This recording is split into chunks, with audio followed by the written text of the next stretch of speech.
दोस्तों, जय मसीह।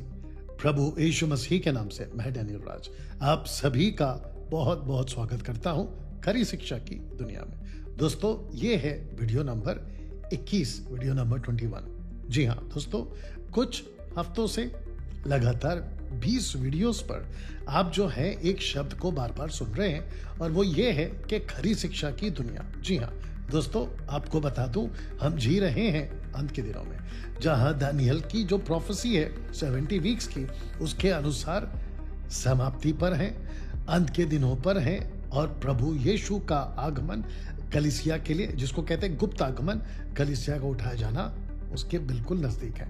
बट पहला यूहन्ना 2 अध्याय वचन 18 के अनुसार मसीह के विरोधी तब और अब लगातार बढ़ते जा रहे हैं।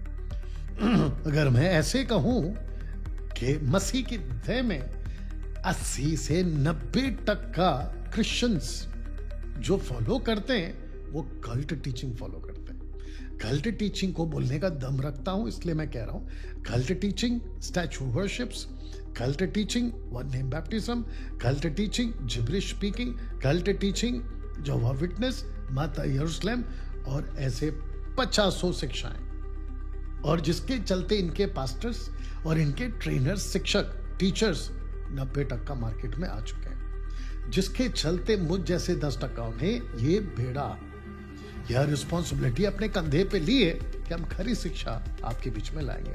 तो जिसके चलते मैंने एक नाम दिया है खरी शिक्षा की दुनिया में। दोस्तों, अगर आप इस दुनिया में हो, खरी शिक्षा को सीख रहे हो, तो आपका रैप्चर नंबर 1 कंफर्म है। दूसरा, जीवन की पुस्तक में आपका नाम, कॉन्फिडेंस के साथ कह रहा हूं, अगर प्रभु यीशु की शिक्षा जो मैं आपको दे रहा हूं, जैसे पौलुस कहता है follow me as I follow Christ, उस शर्त पे कह रहा हूं आपका नाम जीवन की पुस्तक में दर्ज है। अगर प्रभु यीशु की शिक्षा आपके पास है, या इतने डंके की चोट पे हम इस बात को इसलिए कह रहे हैं क्योंकि हम वचन पर चलने वाले लोग हैं। कम से कम एमएमबी और मैं इस बात को पक्के तौर पे कहता हूं। दोस्तों, आज का विषय आपके बीच में रखने से पहले मत्ती उसका 18 और वचन 20, मैथ्यू 18:20 आपके बीच में रखने से पहले आपको याद दिला दूं, फेसबुक, यूट्यूब, इंस्टाग्राम पर आप मुझे फॉलो करें, सब्सक्राइब करें, बेल आइकन प्रेस करें, क्योंकि मैं 2026 में खूब वीडियो बनाने जा रहा हूं।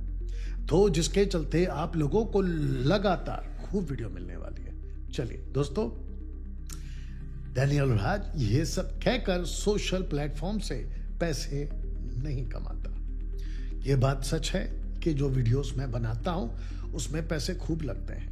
अगर आपको लगता है कि डैनियल भाई आपकी वीडियो से मेरी आत्मिक उन्नति हो रही है, देश और विदेश में आप जहां से भी आते हैं, पाकिस्तान, नेपाल, कहीं से भी, Israel, UK, USA, Italy, Canada, Bharat के 29 राज्य, कहीं से भी आप आते हैं और आप कहते हैं कि आपकी वीडियोस 5 मिनट की, 10 मिनट की, 20 मिनट की, आधे घंटे की, 1 घंटे की, 2 घंटे की, आपकी वीडियो से मैं बहुत कुछ सीखता हूं, मेरी आत्मिक उन्नति हो रही है और आपको लगता है कि ये काम मैं जारी रखूं और बड़ी ताकत से करूं, तो मैं चाहता हूं कि आप मेरे को मंथली सपोर्टर के रूप में सहायता जरूर करें, क्योंकि परमेश्वर के राज्य में आपका किया हुआ कुछ योगदान, आर्थिक योगदान, कई लोगों को खरी शिक्षा में लाएगा और कल्ट टीचिंग से बचाएगा। नाउ दोस्तों, आज का जो वचन है, आई थिंक ऊपर मैं डाल दूंगा, मत्ती 18:20। आइए उसको पढ़ते हैं, समझते हैं, क्योंकि इस वचन को वर्शिपर्स और प्रीचर्स खूब यूज करते हैं, जबकि इसके कॉन्टेक्स्ट को आज समझेंगे। दरअसल ये हो क्या रहा है, क्योंकि जहां 2 या 3 मेरे नाम पर इकट्ठे होते हैं, वहां मैं उनके बीच में होता हूं। अब इसका कॉन्टेक्स्ट कहां से स्टार्ट होता है? इसका कॉन्टेक्स्ट स्टार्ट होता है, अगर आप 20 पढ़ रहे हैं ना, तो आपको ऊपर चले जाना है, यानी कि पीछे चले जाना है। 15, 16, 17, 18, 19, 20, नीचे आ जाइए 21, 22। अगर कोई गलत तरीके से पकड़ा गया किसी भाई के साथ झगड़ा करते हुए पकड़ा गया, आपस में बन नहीं रहा है, यह है कॉन्टेक्स्ट। और फिर उसका फैसला कैसे करें, उसका कैसा न्याय करें, आप समझ रहे हो? अकेले में समझाओ, दो को लेके समझाओ, कलीसिया के बीच में रख के समझाओ, तब जाकर ये बात आई है। क्योंकि इसके ऊपर वचन 18 का 18-19 अगर आप पढ़ोगे कि पृथ्वी पे जो बांधोगे वो स्वर्ग में बंधेगा, जो तुम पृथ्वी पे खोलोगे वो स्वर्ग में खोला जाएगा। और फिर इसी का 21 और 22 अगर आप पढ़ोगे, पतरस कहता है कि मैं मेरे भाई को कितनी बार माफ करूं। You understand? तो जिसके चलते आपको पता चलेगा कि वचन 18 अध्याय 18 का 20 कहता है कि जब भी तुम इकट्ठे होते हो मेरे नाम से, यानी कि कलीसिया, प्रभु यीशु की कलीसिया, तो प्रभु कहता है कि मैं वहां होता हूं। इसका मतलब वार्निंग है ये। इसका मतलब ये हुआ कि जब तुम आपस में लड़ते हो ना, खरी शिक्षा की बात कर रहा हूं, आपस में जब लड़ते हो ना, क्योंकि हमारी जो लड़ाई है ना वो मांस और लहू से नहीं, अंधकार की ताकतों से। तो मेरी वीडियो में मैं जो डांट लगाता हूँ वो वुल्फ्स को लगाता हूँ। कुछ लोग कहते हैं कि डैनियल भाई आप आपस में क्यों लड़ते हो, आप एक दूसरे के पास्टर को गलत क्यों बोलते हो? मैं पहली बात क्लियर कर दूं, वो पहली बात पास्टर नहीं है। जो प्रभु की शिक्षा में नहीं है वो मेरा दोस्त नहीं है। जिसको प्रभु खुद कहता है कि मैं तुझे अपने मुंह से थूकने पर हूं, मैं उसको अपना दोस्त कैसे बनाऊं? मैं उसको अपना भाई कैसे बनाऊं? जिसको मत्ती 27, 21, 22, 23 के हिसाब से यीशु कहता है मैं उसको नहीं पहचानूंगा, तो मैं उसको पहचान कर क्या करूं? पहला यूहन्ना 2 अध्याय वचन 9 क्या कहता है, 9-10 क्या कहता है? ऐसे जन को घर में भी नहीं लाना, उसके साथ संगति नहीं करना। पौलुस भी कह चुका है रोमियो की किताब उसका 16 का 17-18 में, उसके साथ खाना तक नहीं खाना। बताइए।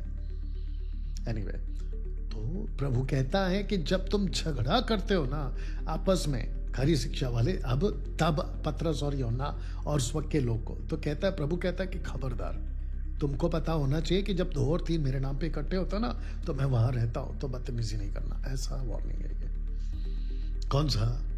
18 का 20, मैथ्यू 18 का 20। अब बताओ, इसको लेकर कच्चे पढ़ने वाले, कच्चे समझते, बच्चे वाले, कच्चे और बच्चे ऐसे वाले लोग इस वचन को लेकर तोड़ मरोड़ कर ऐसे पेश करते हैं कि देखो आज प्रभु हमारे बीच में है। कोट कौन सा करते हैं? मत्ती 18 का 20 कि प्रभु ने कहा है।